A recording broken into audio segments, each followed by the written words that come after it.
अबू सईद खुदरी रज़ी अल्लाह ताला अन्हु बयान करते हैं कि मैं अल्लाह के रसूल की खिदमत में हाजिर हुआ। आप सल्लल्लाहु अलैहि वसल्लम को तेज़ बुखार था, तो मैंने चादर के ऊपर अपना हाथ रखा तो बुखार की हरारत महसूस हुई। वो सहाबी घर पे तशरीफ़ ले गए, आपने चादर ओढ़ रखी थी, चादर के ऊपर हाथ रखा तो बुखार इतनी तेज़ था कि गर्म दिखाई दिया बदन, हरारत महसूस हुई। तो मैंने अर्ज़ किया कि अल्लाह के रसूल आप सल्लल्लाहु अलैहि वसल्लम आपको तो तेज़ शदीद बुखार है। तो आपने फरमाया कि हम अंबियाओं की जमात है, हमें तकलीफ भी 2 गुना मिलती है और अजर भी 2 गुना मिलता है।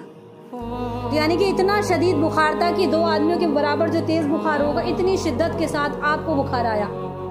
उसके बाद मैंने अर्ज़ किया कि अल्लाह के रसूल लोगों में सबसे सख्त आजमाइश किन को होती है? मैंने पूछा कि फिर किन लोगों को मिलती है? तो आप सल्लल्लाहु अलैहि वसल्लम ने इरशाद फरमाया फिर नेक लोगों को।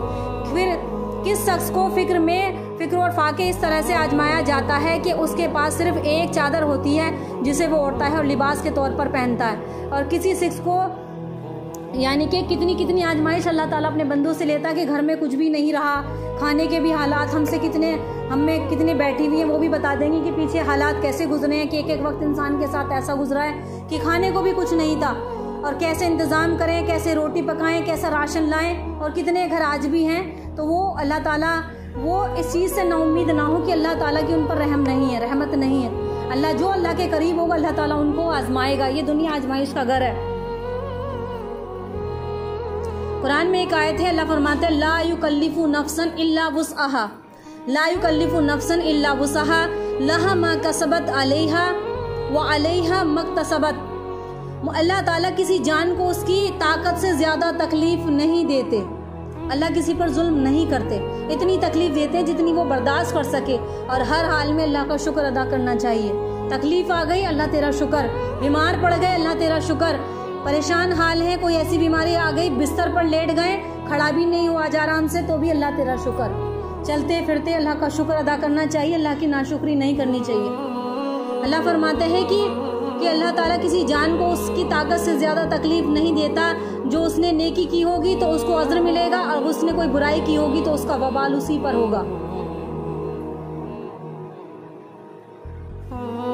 कुरान की एक आयत है कि जब अल्लाह ताला अपने बंदे के साथ भलाई करना चाहता है तो दुनिया ही में तो अल्लाह ताला उसको सख्त आजमाइश में डाल देता है। चाहिए कि कहीं अल्लाह ताला इस हाल में हमारी मौत तो नहीं आएगी। सैयदना आदम अलैहिस्सलाम का अल्लाह ताला से किस कदर खौफ था, किस कदर डरते थे। तो जब हज़रत आदम अलैहिस्सलाम से लग़ज़िश हो गई, वो अल्लाह ताला से नाफरमानी अल्लाह ताला की उन्होंने कर ली, लग़ज़िश हो गई, तो आप हया की वजह से भागने लगे। तो उस वक्त अल्लाह ताला ने फरमाया, अल्लाह ताला ने उन दोनों आदम अलैहिस्सलाम हवा को पुकारा और ये फरमाया कि मैंने तुमको इस दरख्त के फल खाने से रोका नहीं था, और क्या तुमने ये इतला देकर खबरदार नहीं कर दिया था कि शैतान तुम्हारा खुला दुश्मन है, उससे बचना होगा। यानी कि जब अल्लाह ने आदम अलैहिस्सलाम को पैदा फरमाया था और माँ हवा को तो फरमाया था कि सब जगह पूरी जन्नत में घूमना, इस फला पेड़ के दरख्त के फल मत खाना या कुछ भी मत खाना इसका। तो लग़ज़िश हो गई। अब शैतान ने धोखा दिया, बहका दिया। जब शैतान आदम अलैहिस्सलाम को अंबियाओं को बहका सकता है, क्या हमें नहीं बहका सकता? तो इसके बारे में तो पता करना पड़ेगा ना, किन चीज़ों में गुमराही है, शैतान के रास्ते कौन कौन से हैं, कौन से दीन के रास्ते हैं, पता करना पड़ेगा। कितने लोग बिदत को बिदत ही नहीं समझते और सवाब की नीयत से करते जाते हैं और बड़े बड़े गुनाह होते हैं वो। तो उनसे ये लग़ज़िश हो गई तो शैतान ने जन्नत से निकलवा दिया। अल्लाह फरमाते हैं मैंने तुम्हें मना नहीं किया था कि तुम उस फला दरख्त के फल मत खाना। अब हदीस में आता है कि उबई बिन काब रज़ियल्लाहु ताला अन्हु से रिवायत है कि अल्लाह ताला ने हज़रत आदम अलैहिस्सलाम को एक लंबा आदमी बनाया था। कद्र का तूल 60 हाथ और अर्ज़ 7 हाथ थी। सर पर बहुत बाल थे जैसे खजूरों का दरख्त। जब उन्होंने दरख्त के फल को खाया जिससे अल्लाह ने मना फरमाया था, तो बदन पर कपड़े नीचे गिर गए, जो सतर पहन रखा था ना वो नीचे गिर गया उनका उस फल को खाने से, और जन्नत में दौड़ते फिरते थे। फिर एक ऐ रब मैं शर्मिंदा हूँ, मैं अल्लाह तुझसे माफ़ी मांगता हूँ। और उसके बाद हज़रत आदम अलैहिस्सलाम अपनी लग़ज़िश पर इस कदर रोए जब ज़मीन पर उतारा गया तो रिवायत में आता है 300 साल तक हज़रत आदम अलैहिस्सलाम रोते रहे। बात का मफ़हूम में मैं ये बताना चाह रही हूँ कि जब अंबियाओं को बहका सकता है, हज़रत आदम अलैहिस्सलाम को बहका दिया, तो क्या हमें नहीं बहका सकता शैतान? हम बैठे हैं टीवी के आगे, बैठे हैं ड्रामों के आगे, गानों के आगे और कहते हैं जी हम मुसलमान हैं कि हमसे गुनाह नहीं हो सकता। गुनाह हर एक इंसान से हो जाता है।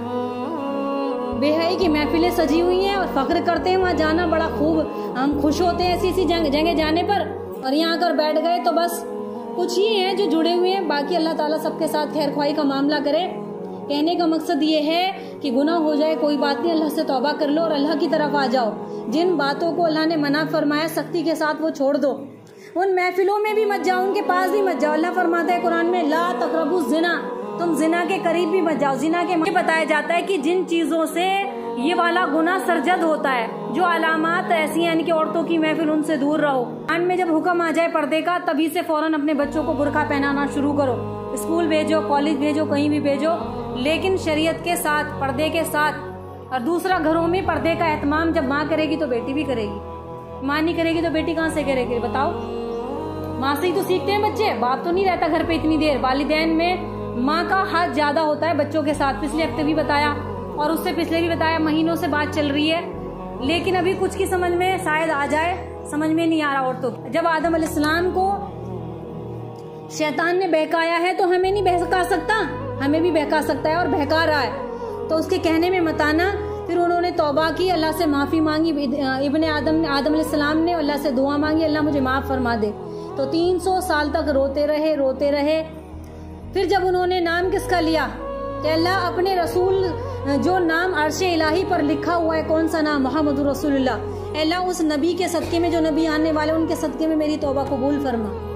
अल्लाह ने फौरन माफ कर दिया और फरमाया, आवाज आई कि अगर ए आदम, अगर तुम तभी जब जमीन पर हमने तुम्हें उतारा था, अगर तुम जन्नत में ही इनसे तौबा, इनका नाम लेकर तौबा कर लेते तो अल्लाह तुम्हें माफ फरमा देता। 300 साल रोने का भी नहीं होता।